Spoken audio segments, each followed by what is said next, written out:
కీర్తించబడిన దేశం ఇది. వేదభూమి, తపోభూమి, పుణ్యభూమి. ఇక్కడ అనేక మంది పుణ్యాత్ములు జన్మించారు.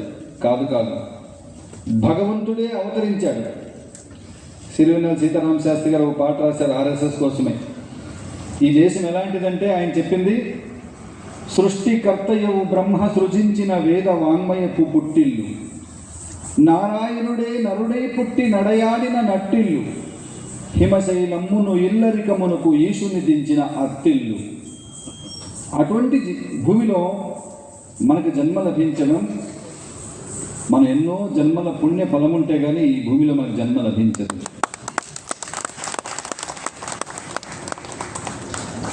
ఇంతటి గొప్ప దేశం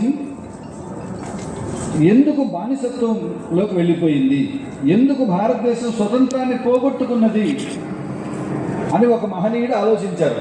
ఆయన పేరే డాక్టర్ కేశవరావు, ఆర్ఎస్ఎస్ సంస్థాపకులు.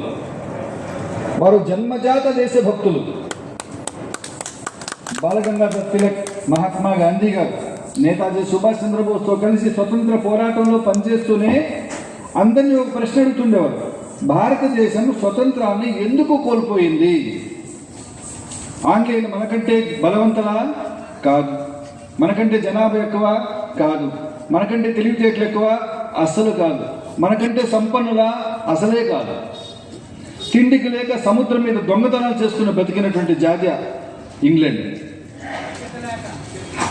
వాళ్ళ బలపరాక్రమాలు ఏమైనా ఉన్నాయంటే 24 సంవత్సరాల వయసులో ఝాన్సీ లక్ష్మీబాయి బిడ్డని వీపును కట్టుకుని రణరంగంలోకి దూకితే ఆమె ఎదురుగా నిలబడి పోరాటం చేసే మగోడలేదు ఎంటైర్ యూరోప్లో. ఒక చంకన్న బిడ్డ చూడు, ఒక వంకన్న ఖడ్గమాడు, రణమున రయమున వెళ్ళే హయమున ఝాన్సీని చూడు అంటాడు ఒక కవి. పోనీ మనకంటే తెలివితేటలు